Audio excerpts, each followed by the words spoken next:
જય શ્રી કૃષ્ણ વિદ્યાર્થી મિત્રો, ધોરણ 11 વિષય નામાના મૂળ તત્વો, ચેપ્ટર નંબર 2 ઘસારાના હિસાબો, જેમાં આપણે અહીં કને એક ઉદાહરણ દ્વારા આપણે દાખલાની ગણતરી કરીશું. અગાઉના વિડીયોની અંદરમાં પણ આપણે સીધી લીટીની પદ્ધતિનો દાખલો ગણ્યો હતો.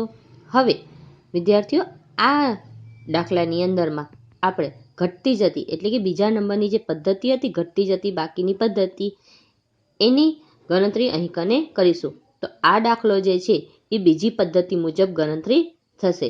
તો અહીં કને વિદ્યાર્થી ધ્યાનપૂર્વક તમે જોશો તો રકમમાં શું કહેવા માંગે છે કે સક્ષમ લિમિટેડે 1/4/2012ના રોજ એક યંત્ર 74,000માં ખરીદ્યું. તેને ગોઠવવાનો ખર્ચ 6,000 થયો અને 1/10/2013ના રોજ એને બીજું યંત્ર 68,000માં ખરીદ્યું, જેને ગોઠવવાનો ખર્ચ 4,000 થયો.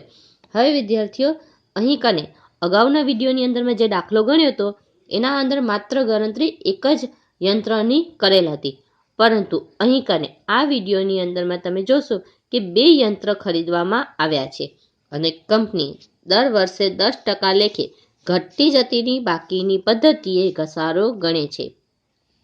અહીં કને પ્રથમ યંત્ર જે છે એ તારીખ 31/3/15ના રોજ તેની ચોપડે કિંમત પર 20% નુકસાનથી વેચી દેવામાં આવ્યું. હવે અહીં કને ધ્યાનથી જોજો કે પ્રથમ યંત્ર જે છે એ 20% નુકસાનથી વેચી દીધેલું છે અને ઉપરની માહિતી પરથી 3 વર્ષ માટેનું યંત્ર ખાતું બનાવવાનું છે અને પ્રથમ વર્ષની આમનોંધ તૈયાર કરવાની છે.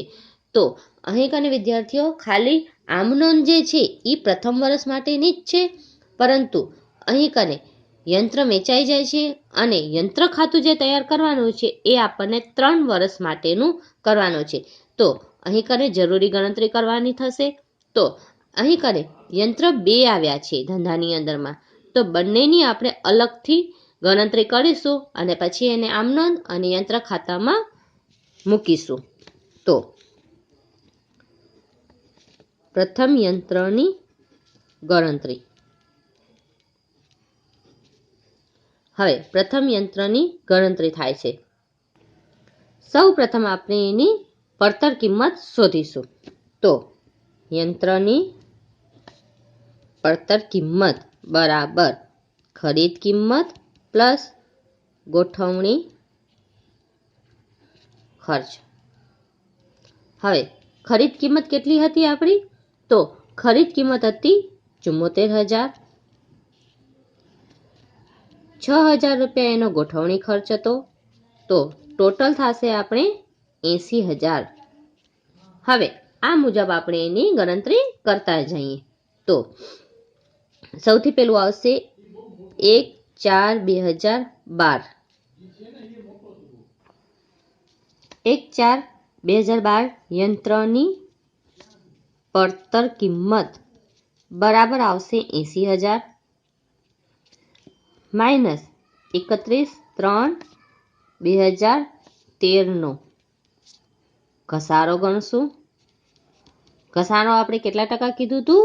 10% લેખે, એટલે આવશે 8,000. બાકી વધશે 72,000. તો એ થશે તમારું 1/4/13ની બાકી. હવે વળી પાછું માઇનસ 31/3/14નો 10% ઘસારો. હવે બરાબર થશે. અહીં કને ધ્યાનથી જોજો, ઘટતી જતી બાકીની પદ્ધતિએ ઘસારો ગણવાનો છે. એટલે 80,000 ઉપર 10% કરશું તો 8,000. 72,000 ઉપર 10% કરશું એટલે 7200. બાકી કાઢશું તો 64,800. ફરી પાછું આપણે એના ઉપર ઘસારો ગણશું, એ આપણે આવશે 1/4/14ની બાકી. હવે આવશે વળી પાછું માઇનસ 31/3/15નો 10% ઘસારો. હવે ફરી પાછું આપણે જે બાકી દીધેલી છે એના ઉપર જ 10% ઘસારો ગણવાનો થશે. તો એના ઉપર આપણે ઘસારો ગણશું એટલે આવશે 64 80. હવે એમાંથી આપણે બાદ કરશું તો આપણને પ્રાપ્ત થશે 58,320. હવે આ જે ચોપડે કિંમત છે એને ઉપર આપણે 20% નુકસાનીએ વેચી દઈએ છીએ. હવે અહીં કને માઇનસ 20% નુકસાન, કારણ કે અહીં કને યંત્ર 31,315 વેચાઈ જાય છે અને 20% નુકસાની એટલે આવશે 11,664 અને બાદ કરશું આપણે તો આપણને અહીં કને રકમ પ્રાપ્ત થશે 46,656. આ તમારે થશે યંત્રની વેચાણ કિંમત, જે આપણે બેંક ખાતે નોંધીશું. કાઉન્સમાં લખીને બતાવી દઉં છું કે બેંક ખાતાની અંદરમાં આ રકમ આપણે નોંધીશું, કારણ કે અહીં કને પ્રથમ યંત્ર અને દ્વિતીય યંત્ર એટલે કે બે યંત્રની ગણતરી થશે અને બંને યંત્રની કિંમત ભેગી બાકી આપણને લાસ્ટમાં મળશે. એટલા માટે કરીને અહીં કને આ પ્રમાણેની ગણતરી એટલે બેંક ખાતાની અંદરમાં તમને મેં દર્શાવી દીધું છે. તો અહીં કને તમે જોઈ શકો છો કે 80,000માંથી 8,000 બાદ કર્યા એટલે 72,000 આવ્યા અને 72,000ની બાકી ઉપર એટલે કે ઘટતી જતીની બાકીની પદ્ધતિ છે એટલે 72,000ના 10% કર્યા એટલે 7200 આવ્યા. બાદ કરતા જે બાકી નીકળી 64,800 એના ઉપર આપણે 10% કાઢ્યા એટલે આપણને પ્રાપ્ત થયા 6480.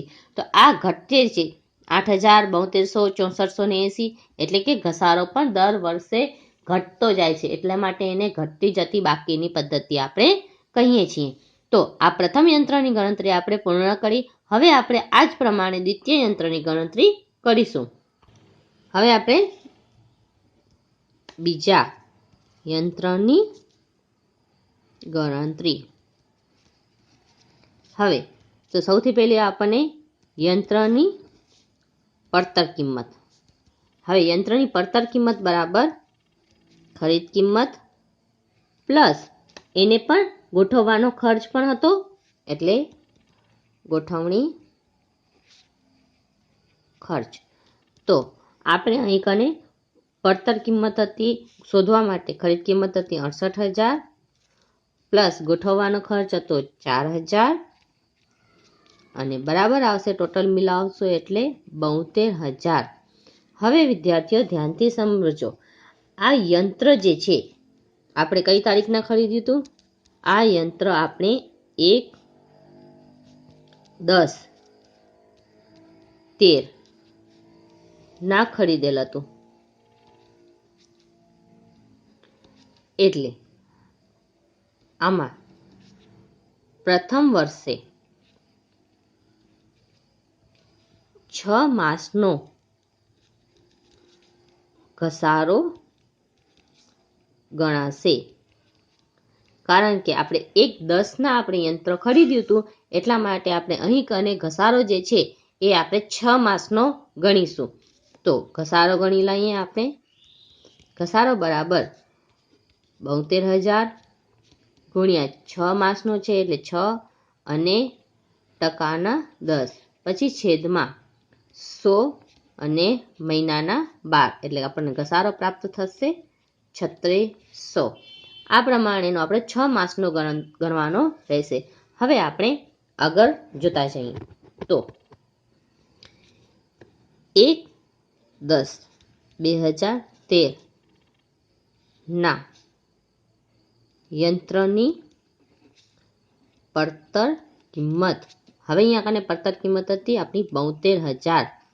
હવે 31/3/14 વર્ષ પૂરું થાય છે એનો આપણે ઘસારો 10% લેખે અહીં કને ગણતરી જે કરી હતી એના પ્રમાણે 3600.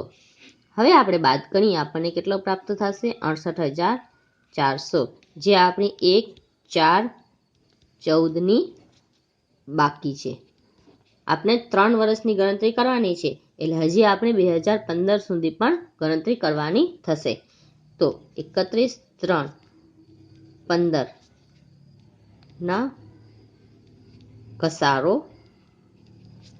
10%. હવે 10% જે છે વિદ્યાર્થીઓ આના જ લેવાના થશે. અહીં કને આપણે અડધેથી જે યંત્ર લીધું હતું એના લીધે આપણે 6 માસનો ઘસારો ગણેલો હતો, પરંતુ અહીં કને વર્ષ પૂર્ણ થાય છે, કેમ કે 1/4/2014 કરીને 15 એટલે આખા વર્ષનો અહીં કને ઘસારો ગણવાનો થશે. ઘટતી જતીની બાકીની પદ્ધતિ છે, એટલે આ બાકીના આધારે જ આપણે ઘસારો ગણીશું. તો અહીં કને આવશે 6840. હવે બાકી વધે છે આપણી 61,560. આ આપણી બાકી વધશે, જે 31/3/15 સુધીની જે છે એ આપણે ચોપડે કિંમત બાકી વધશે. ટૂંકમાં કહીએ તો બાકી આ છેલ્લે આપણે જે ખાતું બનાવશું એના અંદરમાં આપણે બાકી આગળ લઈ ગયા જે છે ને એ આપણી આટલી રહેશે. એટલે કે જે ચોપડે કિંમત છેલ્લી દીધેલી છે એ બાકી આપણી કને રહેશે. કેમ કે પ્રથમ યંત્ર તો વેચી દઈએ છીએ એટલે બાકી આગળ લઈ ગયામાં આપણને આ રૂપિયા મળશે, એટલે આપણે મેં બાકી તરીકે દર્શાવી દીધું. તો બીજા યંત્રની આ પ્રમાણેની ગણતરી થશે. હવે આપણે એની પ્રથમ વર્ષની 1 વર્ષની જે આમનોંધ લખવાની હતી એ આમનોંધ અને 3 વર્ષનું આપણું યંત્ર ખાતું તૈયાર કરીશું. સક્ષમ લિમિટેડની આમનોંધ, તારીખ, વિગત, ખાતાવાહી પાના નંબર, ઉધાર અને જમા. હવે સૌથી પહેલી આપણે પ્રથમ વર્ષની આમનોંધ છે તો 1/4/2012. તો 1/4/2012 સૌથી પહેલું આવશે યંત્ર ખાતે ઉધાર, તે બેંક ખાતે, તે રોકડ ખાતે. હવે આપણે બેંક ખાતે જે આપણી પડતર કિંમત હતી 74,000 એ આપણે લખીશું ખરીદ કિંમત અને 6,000 ગોઠવણીનો ખર્ચ. તો બંનેને ભેગું કરતા આપણે મળ્યા હતા 80,000. આ એની પડતર કિંમત હતી. હવે 1 જ વર્ષની કરવાની છે એટલે હવે આપણે એનો ઘસારો ગણીશું. 31/3/13. સૌથી પહેલું આવશે ઘસારા ખાતે ઉધાર, તે યંત્ર ખાતે. યંત્રનો ઘસારો ગણીએ છીએ એટલા માટે પ્રથમ વર્ષે આપણે કેટલા ગણ્યા હતા 8,000. આ ગણતરીઓ જે અગાઉ કરેલી છે એની જ મદદ વડે આપણને અહીંયા કને ખાના પૂરવાના રહેશે. અહીં કને અલગથી કોઈ ગણતરી કરવાની જરૂર નથી. હવે ઘસારા ખાતું ઊભું કર્યું, હવે ઘસારા ખાતાને આપણે કરશું બંધ. તો એને આપણે લઈ જશું નફા નુકસાન ખાતે ઉધાર, તે ઘસારા ખાતે. હવે ઘસારા ખાતું અહીંયા કને ઉધાર કર્યું, ઘસારા ખાતાને બંધ કરશું અને રકમ આવશે આપણી 8,000. તો આ પ્રમાણે રહી ગઈ ને પ્રથમ વર્ષની જ માત્ર આમનોંધ હતી એટલે પ્રથમ વર્ષની આમનોંધ આ પ્રમાણેની થશે. હવે આપણે યંત્ર ખાતું તૈયાર કરીએ. હવે સક્ષમ લિમિટેડની ખાતાવહીમાં યંત્ર ખાતું, તારીખ, વિગત, નોંધણી પાના નંબર, રકમ. તારીખ, વિગત, નોંધણી પાના નંબર, રકમ. હવે અહીં કને આપણે તારીખથી જોતા જઈએ. 1/4/2012. બેંક ખાતે એ જ તારીખના રોકડ ખાતે.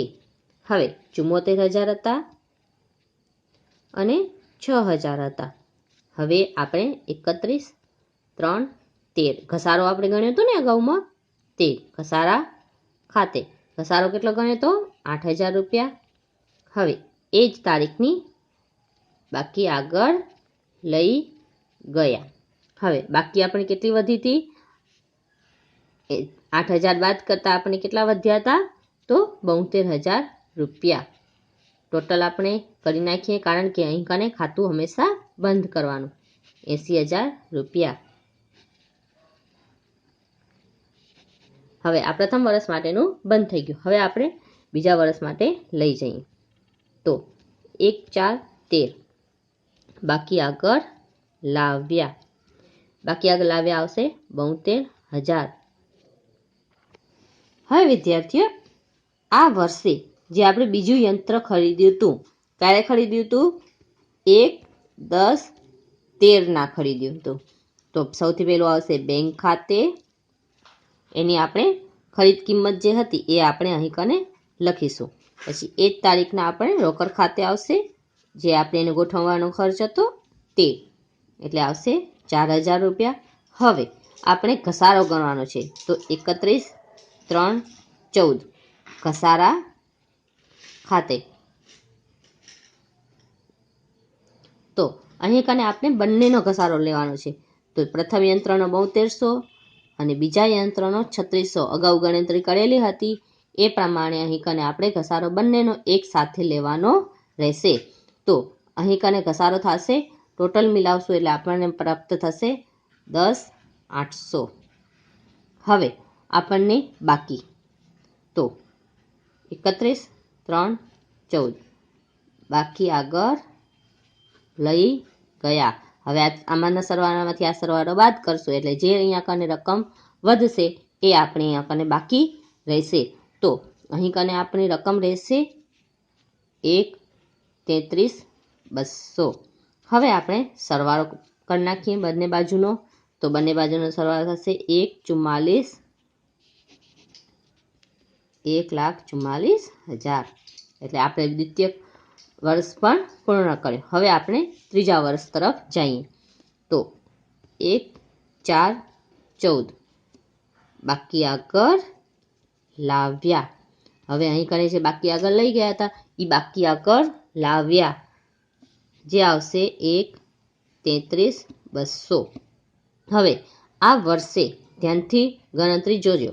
31, 3, 15 ઘસારા ખાતે સૌથી પહેલું બંનેનો ઘસારો લખીશું. ઘસારા ખાતે બંનેનો ટોટલ કરીશું તો 64, 80 પ્લસ 68, 40 પ્રથમ અને દ્વિતીય યંત્ર બંનેનો ઘસારો ગણાશે. તો બંનેનો ટોટલ કરીશું તો આપણને પ્રાપ્ત થશે 13,320. હવે આપણે 31, 3, 15 બેંક ખાતે. અગાઉ આપણે મેં કીધું હતું ને વેચાણ કિંમત, કાઉન્સમાં હજી પણ લખી નાખીએ યંત્રની વેચાણ કિંમત. તો અગાઉ આપણે ગણતરી કરી હતી વેચાણ કિંમતની. તો વેચાણ કિંમત શું હતી? 46,656. હવે નફા નુકસાન ખાતે ખોટની પણ ગણતરી કરી હતી ને, તો ખોટ 11,664. હવે આપણે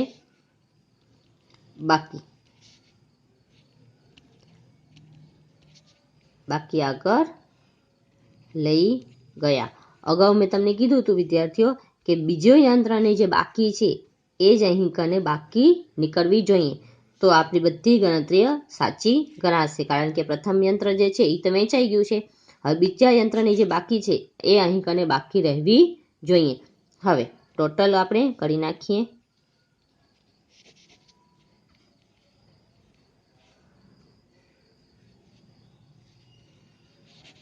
તો આ પ્રમાણે આપણે ખાતું અહીં કને પૂર્ણ થશે. તો આ પ્રમાણેની ગણતરી કરવાની થશે. તો જુઓ, ઉપરમાં આપણે પ્રથમ વર્ષની ગણતરી કરી, એના અંદરમાં ઘસારો ગણ્યો. બીજા વર્ષે નવું યંત્ર આવ્યું અને બંનેનો ભેગો કરીને ઘસારો ગણી અને ટોટલ કાઢ્યો અને પછી એ બંનેની બાકી કાઢી. ત્રીજા વર્ષે આપણે બંનેનો ઘસારો ગણ્યો અને ટોટલ કાઢીને બારે કાઢ્યું. તેમજ બેંક ખાતે જે વેચાણ કિંમત હતી એ નોંધી અને નફા નુકસાન ખાતે ખોટ હતી એ પણ નોંધી અને બાકી આગળ લઈ ગયા. એટલે આનો જે છે ટોટલમાંથી આ બધી વસ્તુ બાદ કરશું તો આટલો ટોટલ આપણને રહેવો જોઈએ. અને આ જ જે ટોટલ છે એ આપણે અગાઉમાં આપણે જે વાત કરી હતી ગણતરીઓમાં, તો આ અને તે બંને સમાન હશે. તો આપણે આજે બંને સરવાળો છેલ્લે કરીએ છીએ એ સાચો ગણાશે. તો આ પ્રમાણે ગણતરી થશે.